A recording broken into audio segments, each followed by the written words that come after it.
নমস্কার বন্ধুরা, গপ্পগাথায় তোমাদের সকলকে জানাই সুস্বাগতম। আমার এই চ্যানেলে থাকবে নানা স্বাদের গল্প এবং কবিতা। সেই সমস্ত শুনে যদি তোমাদের ভালো লাগে অবশ্যই একটা লাইক করো এবং মতামত পাঠিও, যেটা আমার কাছে অত্যন্ত দামি। আর এই সমস্ত ভিডিওর নোটিফিকেশন পাওয়ার জন্য অবশ্যই চ্যানেলটিকে সাবস্ক্রাইব করে পাশে থাকা বেল আইকনটি প্রেস করে দিও। তাহলে চলো শুরু করা যাক আজকের গল্প। আজকের গল্প ডক্টর নিহার রঞ্জন গুপ্তের লেখা পদ্মদহের পিশাচ।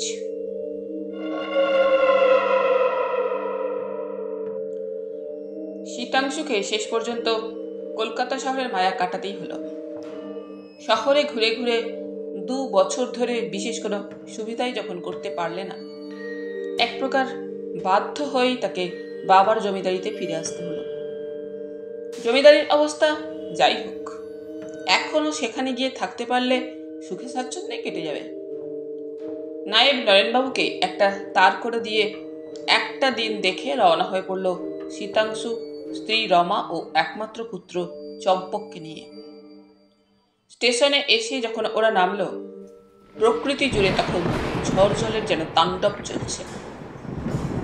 দারোয়ান গাড়ি নিয়ে স্টেশনে উপস্থিত হলো। যা হোক, আর অপেক্ষা না করে সেই ঝড় জলের মধ্যেই রওনা হয়ে রাত প্রায় 12টার সময় জমিদার বাড়ির গেটে এসে গাড়ি থামল। বৃষ্টিটা তখন প্রায় ধরে এসেছে। নায়েব নরেনবাবু ও বাপের আমলের পুরনো চাকর জগা গাড়ি বারান্দায় অপেক্ষা করছিল। প্রকাণ্ড টানা বারান্দা, ঝোলানো বাতির স্বল্পালোকে আবছা আলো ও আঁধারে সমগ্র বারান্দাটি কেমন যেন থমথমে ও নিঃসঙ্গ মনে হয়। নায়েব নরেনবাবুর বয়স যথেষ্টই হয়েছে। তিনি গত মহাযুদ্ধে গিয়ে বাঁ হাতটা হারান ও বিষাক্ত গ্যাসে বাঁ দিকের গালটা পুড়ে কুচকে একেবারে বিশ্রী হয়ে যায়। অস্পষ্ট আলোয় লোকটার দিকে তাকালে বুকের মধ্যে হঠাৎ যেন কেমন ছ্যাঁত করে ওঠে।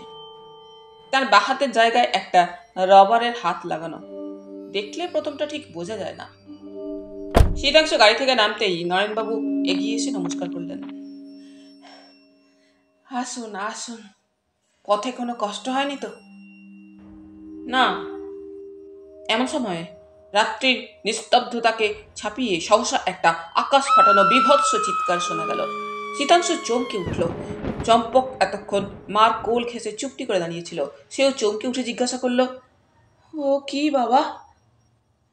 শীতাংশু যে কি জবাব দেবে ভেবে পায় না। বারান্দার অস্পষ্ট আলোয় স্ত্রীর মুখের দিকে চেয়ে শীতাংশু দেখলে তার মুখেও যেন রক্তের লেশ মাত্র অবশিষ্ট নেই। বাইরে টিপ টিপ করে বৃষ্টি পড়ছে।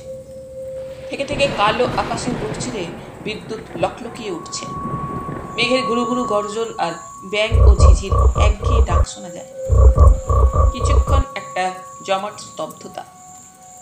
তারপর নরেনবাবুই প্রথমে কথা বললেন। গভীর রাতে পদ্মদহ থেকে ওইরকম বিভৎস চিৎকার মাঝে মাঝে শোনা যায়।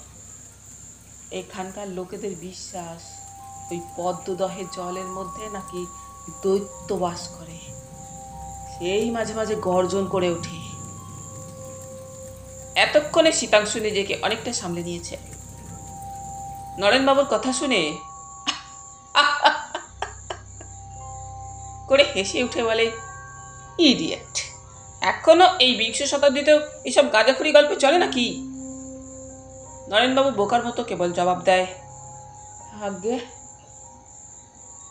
যা হোক, সেরাত্রের মতো তাড়াতাড়ি কোনো মতে খাওয়া দাওয়া সেরে যে যার গিয়ে শয্যায় আশ্রয় নিল।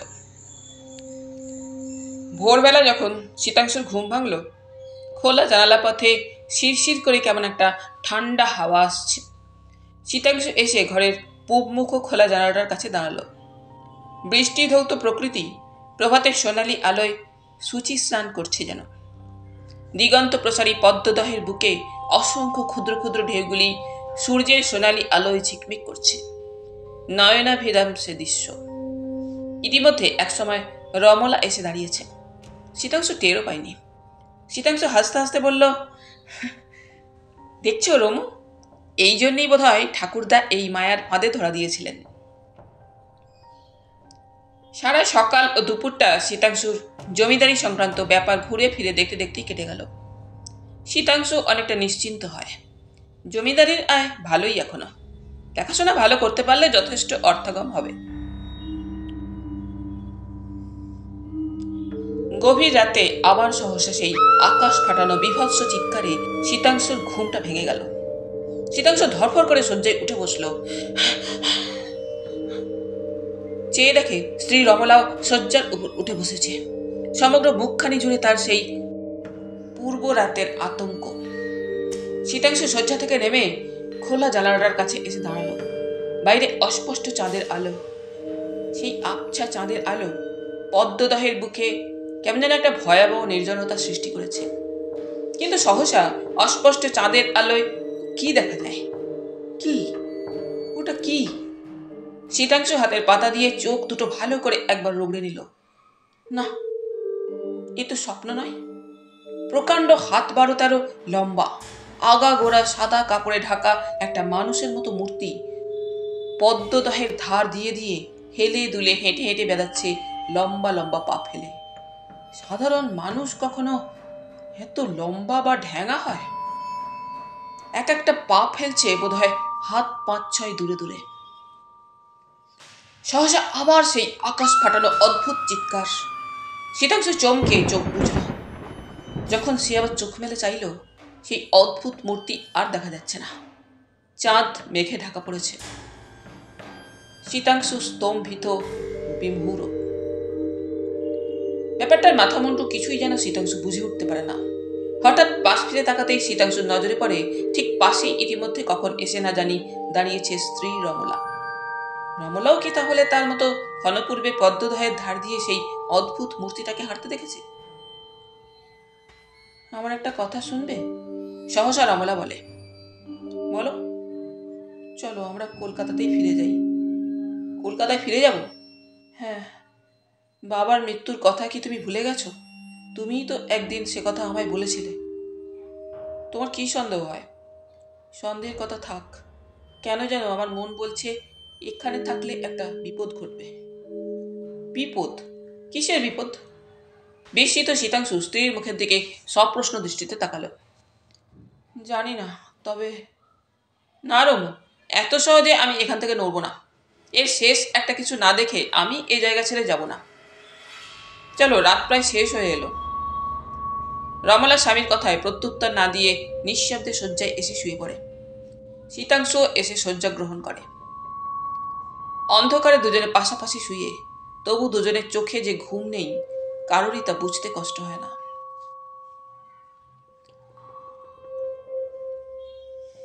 দিন চারেক বাদে সেদিন সকাল।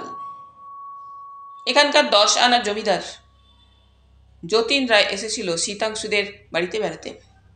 যতীনের বয়স 30-35-এর বেশি নয়। সুশ্রী বলিষ্ঠ চেহারা, শিক্ষিত ও অত্যন্ত মিশুকে ও আমোদে প্রকৃতির লোক। রমলা ও শীতাংশু দুজনেরই যতীনকে বড় ভালো লাগে। এখানে আসবার পরদিনই বিকেলে যতীন নিজে যেচে এসে শীতাংশুর সঙ্গে আলাপ জমিয়ে গেছে। যতীন এখনো বিবাহ করেনি। বাড়িতে বুড়ি পিসি আর চাকর বাকর। শীতাংশুদের বাড়ির দোতলা বারান্দায় বসে শীতাংশু, রমলা ও যতীন চা পান করতে করতে গল্প করছিল। গল্পের বিষয় ছিল রাত্রের সেই পদ্মদহের ধারে অদ্ভুত মূর্তি ও সেই অদ্ভুত চিৎকার। এখানে আগের ইতিহাস একটু বলা দরকার। জমিদার বাড়ির পাশের প্রকাণ্ড বিলটার নামই পদ্মদহ এবং তার নাম থেকেই গ্রামের নাম হয়েছে পদ্মদহ। একদা পদ্মদহের সমগ্র জমিদারি ছিল দীননাথ রায়ের। কোনো এক সময় তার অবস্থা খারাপ হওয়ায় জমিদারির 6 আনা অংশ শীতাংশু পিতামহ সৌরাংশ চৌধুরীর কাছে বিক্রয় করেন। সৌরাংশু কলকাতায় ওকালতি করতেন। সৌরাংশুর মৃত্যুর পর শীতাংশুর বাবা অরুণাংশবাবু জমিদার হন। শীতাংশুর বয়স তখন 25 কি 26 বছর। কলেজের পড়া শেষ করে শীতাংশু ওকালতি শুরু করেছে। এমন সময় এক জরুরি তার পেয়ে পদ্মদহে এসে শুনল তার বাপের মৃতদেহ পদ্মদহের ধারে পাওয়া গেছে। মৃতদেহ তখনও সৎকার করা হয়নি। মৃতদেহের মধ্যে কোথাও কোনো ক্ষতের চিহ্নমাত্র ছিল না। বাবার শেষ কাজ করে শীতাংশু আবার কলকাতায় ফিরে গেল। তারপর দীর্ঘ 4 বছর পরে এবার সে সস্ত্রীক পদ্মদহে এসেছে। দীননাথের মৃত্যুর পর তার পুত্র যতীন 10 আনা অংশের জমিদার। যতীন বলছিল, পদ্মদহের ধারে এমন একটা মূর্তি আমারও চোখে পড়েছে, আর চিৎকার সে তো গ্রামের সকলেই শুনেছে। উফ, সেই শব্দের কথা ভাবলেও আমার বুক কেঁপে ওঠে। এমন সময় চম্পকের ডাকে সকলে ফিরে দেখল একজন লম্বা মতো সুশ্রী তরুণের হাত ধরে চম্পক এদিকে আসছে। এগিয়ে এসে চম্পক বলল, মা মা, এই দেখো কে এসেছে। শীতাংশু সানন্দে বলল, আরে কিরিটি, কখন এলে? হঠাৎ এখানে কি মনে করে? কিরিটি রমলার মুখের দিকে চেয়ে মৃদু মৃদু হাসতে থাকে। রমলারও মুখে মৃদু হাসি রেখা। শীতাংশু বললে, ব্যাপার কি বলো তো? কিরিটি জবাব দিল, এমনি বেড়াতে এলাম। কেন, আসতে নেই কি? বিলক্ষণ, একবার কেন 100 বার আসবে। তা যাক, এসো যতীনের সঙ্গে তোমার আলাপ করিয়ে দিই।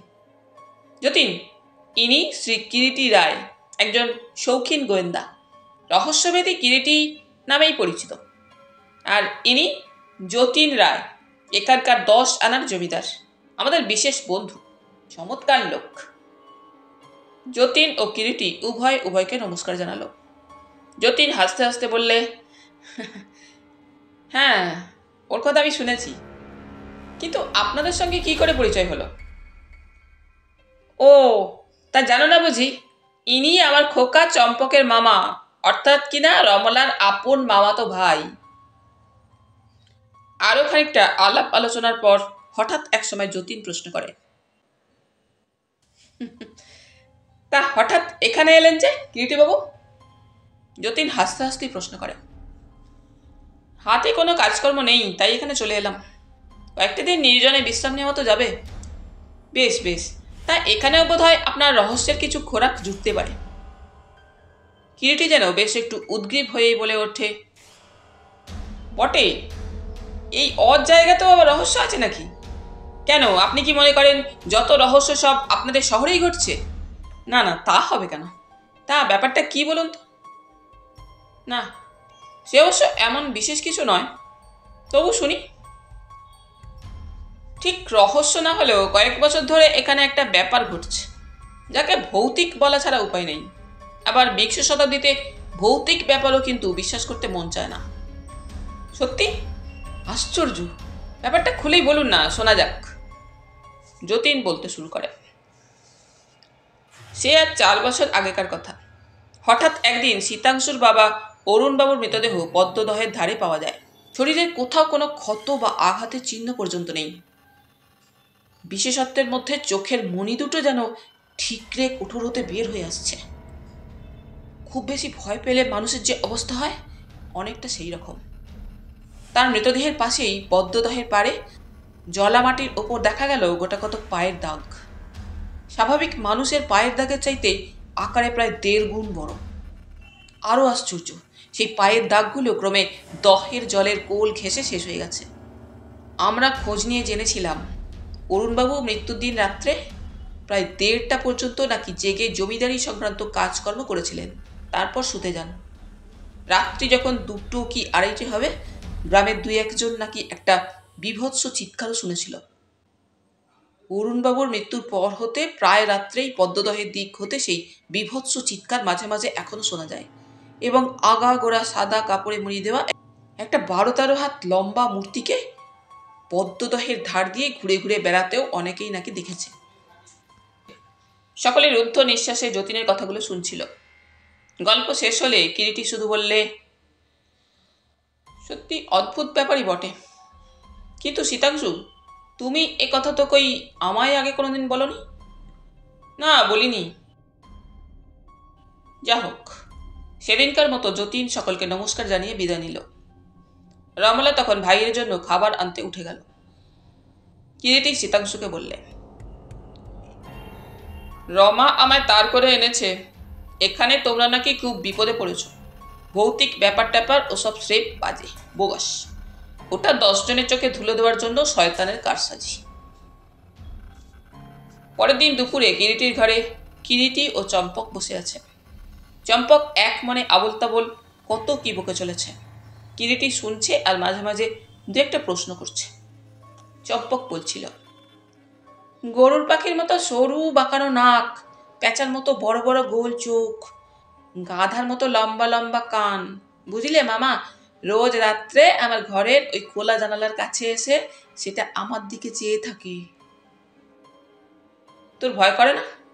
ধুত, ভয় আবার কি? ভয় তো পায় বোকারা।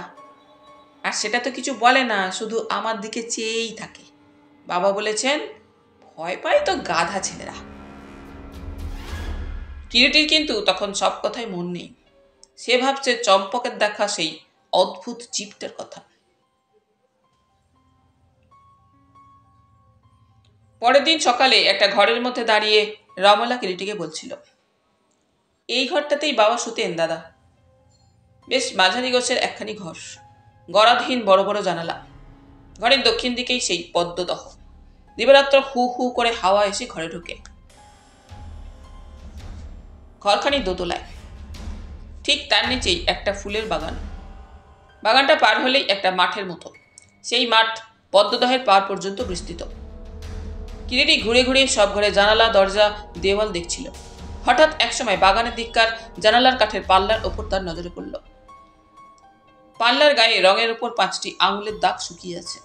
দাগগুলো এমনভাবে এসেছে যেন বাইরে থেকে কেউ আঙুলের চাপ দিয়ে জানালার বন্ধ পাল্লা ঠেলে খুলেছে। কিরিটি রমলার দিকে ফিরে বললে, শেষ তোদের এ বাড়িতে কবে রং দেওয়া হয়েছে বলতে পারিস রমা? তা তো জানি না দাদা, তবে নায়েব মশাই হয়তো বলতে পারেন, রমলা জবাব দিল। সেই দিনই বিকেলের দিকে কিরিটি নিজেই গিয়ে নরেনবাবুর সঙ্গে আলাপ করলে। নমস্কার, আপনি নরেনবাবু, এদের নায়েব? হ্যাঁ। কিরিটির লোকটার দিকে এক দৃষ্টে কিছুক্ষণ চেয়ে থাকেন। আপনি তো এখানে অনেক দিন আছেন নরেনবাবু, না? আজ্ঞে। আচ্ছা নরেনবাবু, বলতে পারেন সবশেষ এ বাড়িতে কবে রং দেওয়া হয়েছিল? হ্যাঁ, বছর 4 আগে। কর্তার মৃত্যুর কয়েকদিন আগে সমস্ত বাড়ি রং করা হয়েছিল। এর মধ্যে আর রং দেওয়া হয়নি? হয়েছে বটে, তবে বাইরের মহলগুলোতেই যা আবার রং দেওয়া হয়েছিল, ভেতরের মহলে রং দেওয়া হয়নি। ওদিকটা তো আর এতদিন ব্যবহার হয়নি, এবারে রং আবার দিতে হবে। ওই দিনই শেষ রাত্রে একটা অস্পষ্ট খসখস শব্দে কিরিটির ঘুমটা সহসা ভেঙে গেল। কার যেন চাপা শ্বাস প্রশ্বাসের শব্দ ঘরের বাতাসে ভেসে বেড়ায়। ভোরের আকাশের কোণে ত্রয়োদশীর ক্ষীণ চাঁদ তখন যাই যাই করছে। কিরিটি চোখ মেলে শুয়ে শুয়েই যতদূর সম্ভব ঘরের মধ্যে চারিদিক দেখতে লাগলো। হঠাৎ মনে হলো ঘরের বাইরে বারান্দা দিয়ে কে যেন নিঃশব্দে হেঁটে গেল। কিরিটি তাড়াতাড়ি শয্যা ছেড়ে টর্চটা হাতে নিয়ে বাইরে চলে আসে। মিটমিটে চাঁদের আলোয় বারান্দাটা যেন খাঁ খাঁ করছে। কিরিটি কিছুক্ষণ বারান্দায় দাঁড়িয়ে থাকে, কিন্তু সন্দেহজনক কিছুই চোখে পড়ে না। দূরে দিগন্ত প্রসারী পদ্মদহ।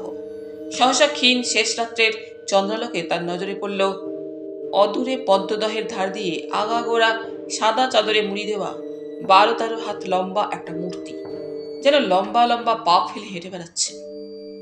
কিরিটি অবাক বিস্ময়ে তাকিয়ে থাকে সেই দিকে। রাত আর বেশি নেই। কিরিটি আর সহ্য গ্রহণ করে না। ঘরের মধ্যে প্রবেশ করে গায়ে জামাটা দিয়ে জুতো পায়ে বেরিয়ে পড়ল। ক্রমেই ভোরের অস্পষ্ট আলোয় চারিদিক ফিকে হয়ে উঠেছে। কিরিটি পদ্মদহের ধার দিয়ে ঘুরে ঘুরে বেড়াতে লাগলো। বেড়াতে বেড়াতে একসময় পদ্মদহের ধারে সহসা ওর নজরে পড়ল ভিজে মাটির ওপরে পরপর অনেকগুলো একই রকম পায়ের দাগ। দাগগুলো সাধারণ মানুষের পায়ের দাগের চেয়ে অনেক বড়। পায়ের পাতা যেমনি বড়, পায়ের আঙুলগুলোও তেমনি লম্বা লম্বা। আঙুলের নখগুলো নরম মাটির বুকে চেপে চেপে যেন বসে গেছে। পায়ের দাগগুলো ভালো করে লক্ষ্য করতে লাগলো। মানুষের পায়ের দাগ যেমন খানিকটা পড়ে না, আঙুলের মাথাগুলোর গোল গোল দাগ পড়ে মাত্র। এ পায়ের দাগ মোটেই সেরকমের নয়। পায়ের পাতার সমস্ত দাগটুকু তো পড়েছেই, লম্বা লম্বা আঙুলের দাগও পড়েছে। পায়ের দাগগুলো ক্রমেই যেন পদ্মদহের জলের দিকে নেমে গেছে। কিরিটি চিন্তিত মনে বাড়ির দিকে ফিরে এলো। ওই দিনই কিরিটি, শীতাংশু, রমলা ও যতীন সকলে বিকালের দিকে খোলা বারান্দায় বসে চা পান করছে এবং নানা গল্পগুজব করছে। এমন সময় ভৃত্য জগা একখানা চিঠি নিয়ে এসে বলল, একজন লোক যতীনবাবুকে এই চিঠিখানা দিতে বলে গেল। একখানা সাদা খামের চিঠি। যতীন হাত বাড়িয়ে জগার হাত থেকে চিঠিখানা নিয়ে খামের ওপরে নাম পড়ে বলল, কই না, এ তো আমার চিঠি নয়, মিস্টার কিরিটি রায় লেখা। বলতে বলতে যতীন চিঠিখানা টেবিলের ওপর রেখে দিল। মিস্টার রায়, আপনার চিঠি? সে কি, এখানে আবার আমায় কে চিঠি দিল? বলে কিরিটি চিঠিখানা আলগোছে টেবিলের ওপর থেকে তুলে নিয়ে সোজা নিজের ঘরের দিকে চলে গেল।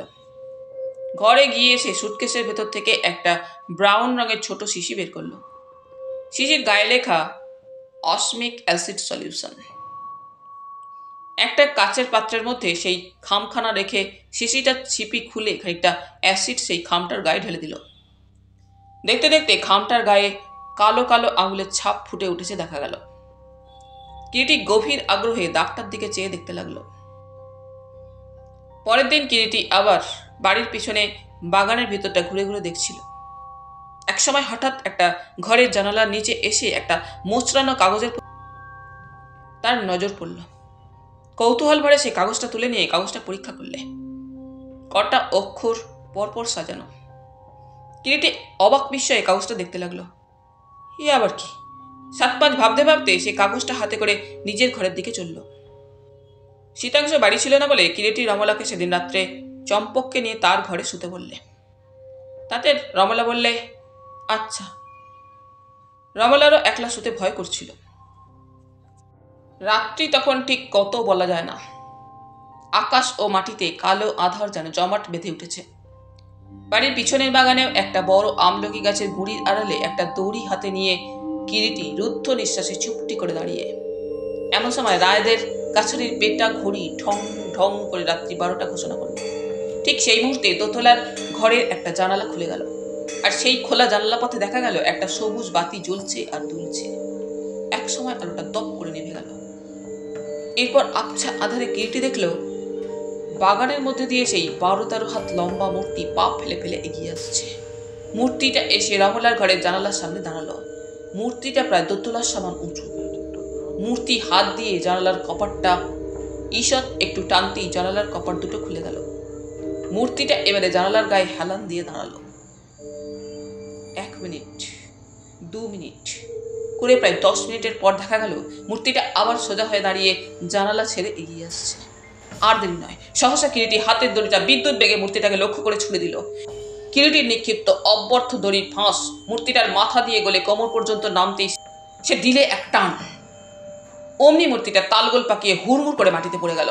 অন্ধকারে মাটিতে পড়ে মূর্তিটা ছটফট করতে থাকে। কিরিটি ছুটে গেল, কিন্তু সেখানে গিয়ে প্রকাণ্ড একটা সাদা চাদরের জামা, একটা অদ্ভুত মুখোশ ও মস্ত মস্ত দুটো বাঁশের রনপা ছাড়া কিছুই পেল না।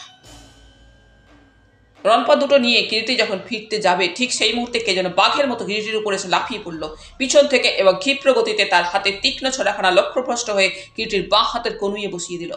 আঘাত খেয়েও কিরিটি বিচলিত হয় না, বরং বিদ্যুৎ গতিতে ফিরে জুজুৎসুর প্যাঁচ দিয়ে লোকটাকে মাটিতে ফেলে দিল এবং তাকে ঠেসে ধরল।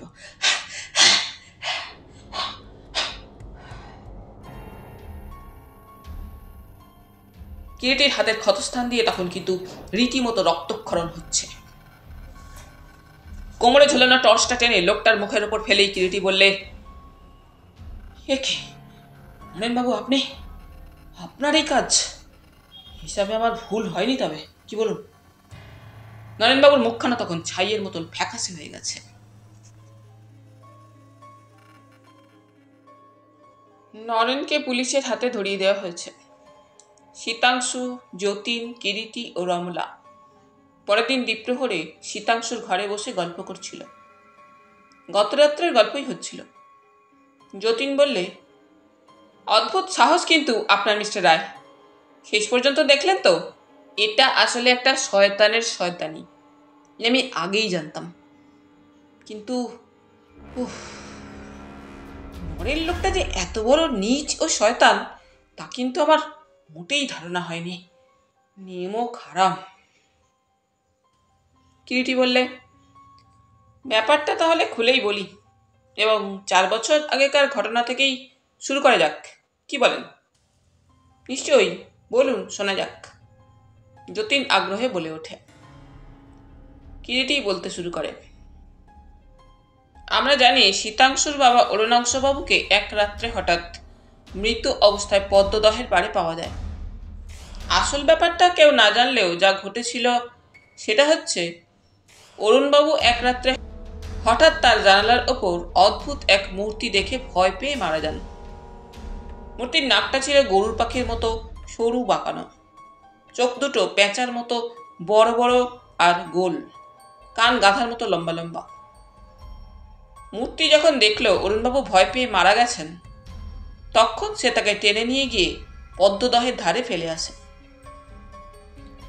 গ্রামবাসীর মনে একটা ভৌতিক ত্রাসের সঞ্চার করবার জন্য হত্যাকারী নিজে রণ পা পড়ে পদ্মদহের ধার দিয়ে রাত্রে হাঁটত ও একটা মাটির হাঁড়ির মধ্যে মুখ গুজে বীভৎস চিৎকার করত।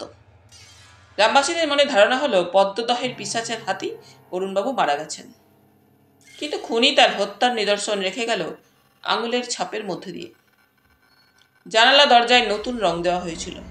সেই জানালার গায়ে খুনি যখন বাইরে থেকে জানালার পাল্লা টেনে খোলে, তখন জানালার কাছে রঙের হাতের আঙুলের ছাপ পড়ে যায়। আরও একজনের চোখে ব্যাপারটা ধরা পড়ে। তার মুখ বন্ধ করবার জন্য খুনি তার হাতে টাকা দেয় ও ভয় দেখায়। লোকটা চুপ করে থাকে।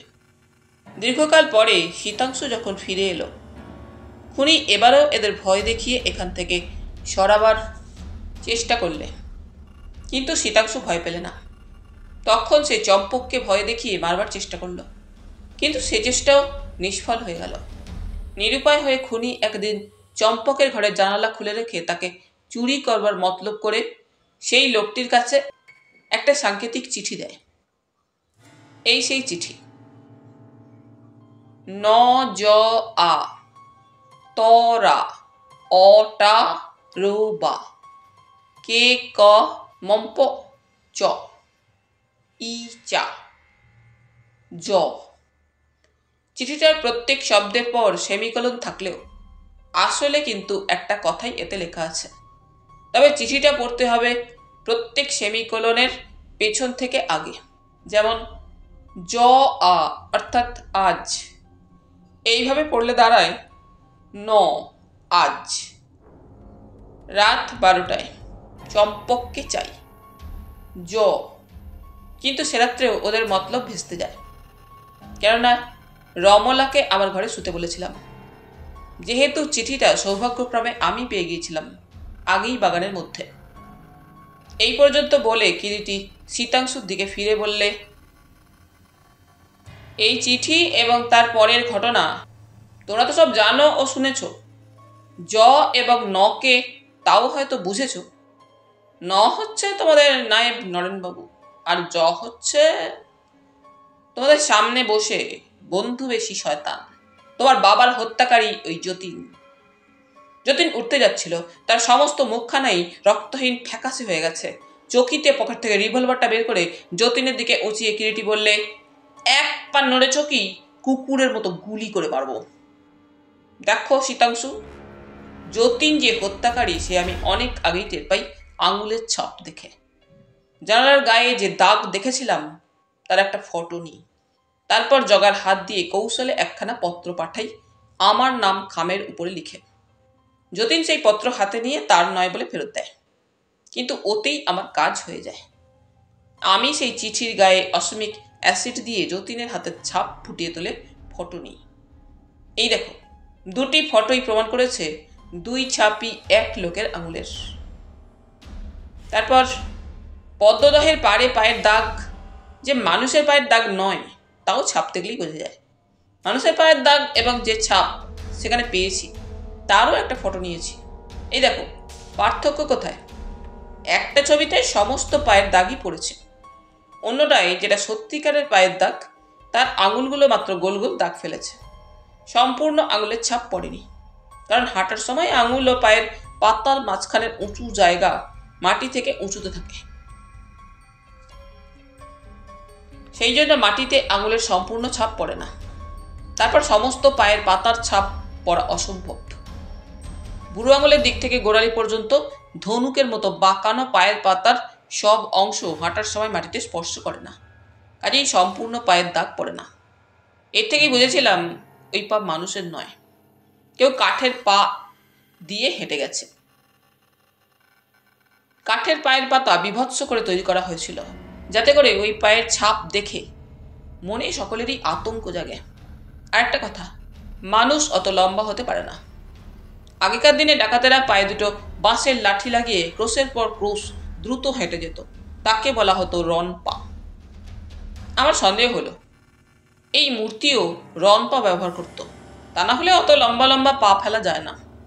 এখন কথা হচ্ছে, যতীনকে কেন সন্দেহ করলাম?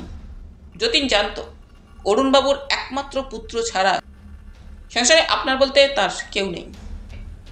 কোনো উপায়ে ওকে এবং ওর পুত্র শীতাংশুকে যদি সরানো যায়, তবে অনায়াসেই সব সম্পত্তিটা বাগিয়ে নিতে পারবে যতীন। কেননা এই বাংলার এক নির্জন গাঁয়ে কে আবার সম্পত্তির দাবি জানাতে আসবে? তাই সে শীতাংশুর বাবা অরুণবাবুকে হত্যা করে ভয় দেখিয়ে, এবং তোমরা যখন এখানে এলে তখন সে এক ঢিলে দুই পাখি মারবার চেষ্টা করলো। সে ভাবলো চম্পককে যদি ভয় দেখিয়ে মারতে পারে, তবে তোমরা নিশ্চয়ই এখানে থাকবে না। ভয় দেখাবার জন্য চমৎকার পন্থাটি নিয়েছিল যতীন। এই মুখোশটি দেখলেই বুঝতে পারবে। গরুর পাখির মতো সরু বাঁকানো নাক, পেঁচার মতো বড় বড় গোল চোখ, গাধার মতো লম্বা লম্বা কান। বলতে বলতে কিরিটি মুখোশটি যা সে বাগানে কুড়িয়ে পেয়েছিল টেবিলের উপরে নামিয়ে রাখলে। তারপর আবার বললে, দুর্ভাগ্য, চম্পক কিন্তু ভয় পেলে না। তখন এরা ঠিক করলে কোনো মতে চম্পককে চুরি করে নিয়ে গিয়ে মেরে ফেলবার। তোমাদের নাইব ছিল ওর সঙ্গী, তাকে ও টাকা দিয়ে চুপ করে রেখেছিল। শীতাংশু গর্জন করে উঠল, শয়তান খুনি! কিরিটি ক্রুদ্ধ শীতাংশুর হাত ধরে বসিয়ে বলল, আমরা এখন ওকে পুলিশের হাতে জমা দিয়েই খালাস। পুলিশই ওর ব্যবস্থা করবে। মদনবাবু আসুন। ইন্সপেক্টর মদনবাবু হাত করে নিয়ে পাশের ঘর থেকে বেরিয়ে এলেন। কিরিটি আগেই তার কাছে লোক পাঠিয়ে খবর দিয়ে রেখেছিল, এই যে মদনবাবু, ওই সামনে দাঁড়িয়ে আপনার আসামি মহিমান্বিত শ্রী যতীন রায়। তাহলে বন্ধুরা, আজ এখানেই শেষ করলাম। আবার ফিরব পরের পর্বে। তোমরা সকলে খুব খুব ভালো থেকো। ধন্যবাদ।